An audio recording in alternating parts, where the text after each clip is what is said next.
তো আমরা লেখার ক্ষেত্রে অনেকগুলো ভুল করি, চক ধরা, চক ঘোরানো, চক দিয়ে লেখা, অনেক কিছু। তো আমরা সমস্ত বিষয় নিয়ে আজকে আলোচনা করবো ইনশাল্লাহ। তো প্রথমত যখন আপনি চক ধরবেন, চক ধরার কিছু নিয়ম আছে, সেই নিয়মগুলো আগে ফলো করতে হবে। তো নিয়মগুলো হলো আমি আপনাদেরকে দেখাবো, সেই অনুযায়ী আপনি আপনার চক ধরবেন। চক ধরার পরে আমি যেভাবে লেখাবো ঠিক ওইরকমভাবেই আপনি লিখবেন। প্রথমত আপনি একটা চক নেবেন। চক নেওয়ার পরে চকটা অবশ্যই বড় থাকবে অথবা ভাঙ্গা থাকবে। চকটা সাইজ মতো আপনি ভেঙে নেবেন। চকটা ভাঙ্গার সময় আপনি খেয়াল করবেন, চকটা ধরে এভাবে সরাসরি ভাঙবেন না। এভাবে ভাঙলে কী হবে, চকটা তেরা বেঁকা হয়ে যাবে। চকটা ভাঙ্গার নিয়ম হলো, যখন আপনি চকটা ভাঙবেন তখন একটা সাইজ নিয়ে চকটার চতুর্দিকে এভাবে চিমটাবেন, অর্থাৎ চিমটিয়ে গোল করবেন। গোল করার পরে একটা দাগ হবে, সেই দাগ অনুযায়ী সেখান থেকে আপনি এভাবে যদি আপনি মুসার দেন, এভাবে ভেঙে যাবে। মনে করেন এই আমি চকটা ভাঙলাম, ভাঙা হয়ে যাবে। তখন আমাদের পরের কাজটা হলো চক ধরা। চক ধরবেন ঠিক এরকমভাবে চকটা ধরবেন। চক ধরার পরে ঠিক যারা সিলেটে লিখবেন তাদেরও এরকম মার্জিন টানা থাকবে, আর যদি মার্জিন টানা না থাকে তাহলে অবশ্যই এভাবে আপনি মার্জিন টেনে নেবেন। বোর্ডের মধ্যেও এরকমভাবে মার্জিন টানা থাকবে। যদি মার্জিন না টানা থাকে অবশ্যই মার্জিন টেনে নেবেন। ব্ল্যাকবোর্ডের ক্ষেত্রে আপনি 2 ইঞ্চি পরিমাণ ফাঁকা রেখে তারপরে মার্জিন টানবেন, আর স্লেটের ক্ষেত্রে 1 ইঞ্চি পরিমাণ, অর্থাৎ 1 স্কেল পরিমাণ আপনি মার্জিন টেনে দাগ টানবেন। দাগ টানার পরে চকটা এভাবে ধরবেন। ধরার পরে আমরা আজকে হলো 8 ভাগের তারতিবে 29 হরফ, 29 হরফের প্রথম ভাগ হলো আলিফ মিম তজা, তাই না? তো আমরা আলিফ মিম তজা আজকে শিখব। তো প্রথমে আমরা আলিফ লিখব। আলিফ লেখার সময় চকটা আগে ধরতে হবে, খেয়াল করবেন। চকটা ধরে তারপরে এই একটা দাগের উপর রাখবেন, দাগের উপরে এভাবে রাখবেন। তো যদি আপনি এইভাবে রাখেন তাহলে কিন্তু হবে না, অর্থাৎ এভাবে রাখলে চকটা খাড়া হয়ে যাবে। তো চকটা ধরার নিয়ম হলো ঠিক একটু বাঁকা করে, একটু অ্যাঙ্গেল করে ধরবেন। ধরার পর নিচের দিকে টানবেন এরকম। এখানে দেখেন একটা অ্যাঙ্গেল আছে, অর্থাৎ সরাসরি আমরা দাগের বরাবর লিখি নাই, অর্থাৎ এই বরাবর লিখি নাই, একটু অ্যাঙ্গেল করে ধরছি। একটু খেয়াল করবেন, এই অ্যাঙ্গেল করে ধরছি একটু। অ্যাঙ্গেল করে ধরার পরে তো অনেকে একটা ভুল করে, চকটা ধরার পরে অনেকে এরকম চকটা ধরে, এরকম ধরে।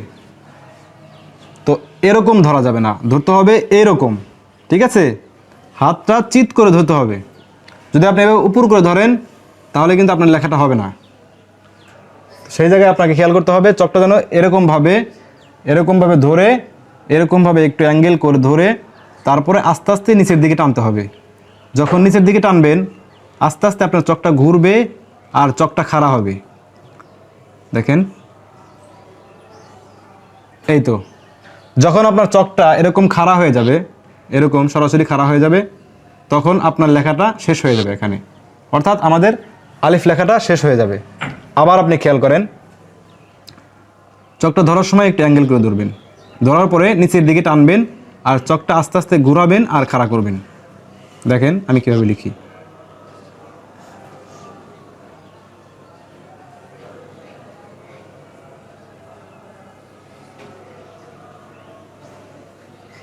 এই দেখেন চকটা খাড়া হয়ে গেল, এখন আমাদের আলিফ লেখাটা শেষ হয়ে গেল।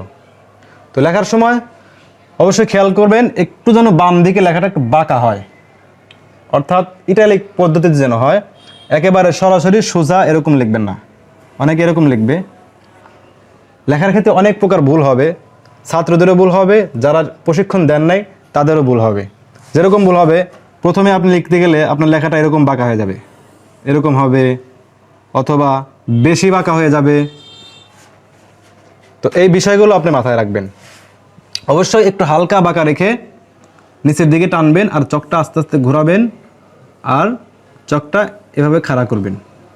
যখন চকটা খাড়া হয়ে যাবে তখন লেখাটা শেষ হয়ে যাবে। তো লেখাটা আমি আরেকবার দেখাই।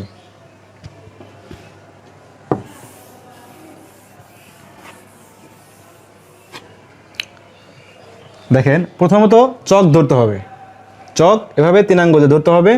এরপরে এই দাগের উপরে একটু অ্যাঙ্গেল করে ধরতে হবে।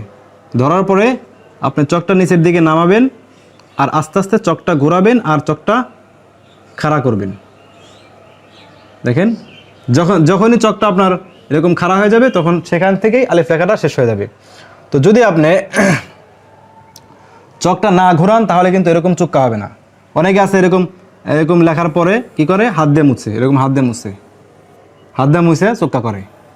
তো এরকম হাত দিয়ে মুছে চুক্কা করলে সেই লেখার কোনো মূল্য থাকবে না, সেই লেখাটা সুন্দর হবে না। তো আপনাকে সারা জীবন এভাবে হাত দিয়ে মুছে চুক্কা করতে হবে। সুতরাং আপনার ছাত্রকে এবং নিজেকে এভাবে আপনার লেখাটা শিখতে হবে। তো সুতরাং কখনোই আপনি হাত দিয়ে মুছবেন না, কোনো লেখায় হাত দিয়ে মুছবেন না। এই চক দিয়ে আপনার লেখাটা চুক্কা করবেন। দেখেন, এইভাবে আপনি লিখতে থাকেন।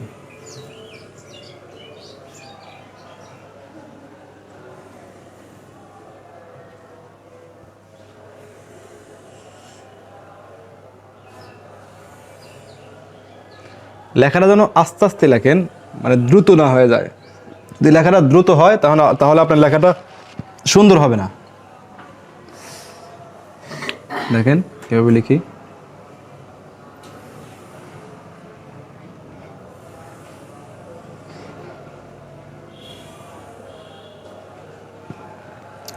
তো আপনার আলিফের উপরে আপনাকে অনেক বেশি পরিমাণ মেহনত করতে হবে, অনেক সময় দিতে হবে এই আলিফ লেখার পিছনে। যদি আপনার আলিফ লেখাটা সুন্দর হয়ে যায় তাহলে বাকি যে 28টি হরফ আছে সেই হরফগুলো আপনার মানে আয়ত্তে আনতে অনেকটাই সহজ হয়ে যাবে।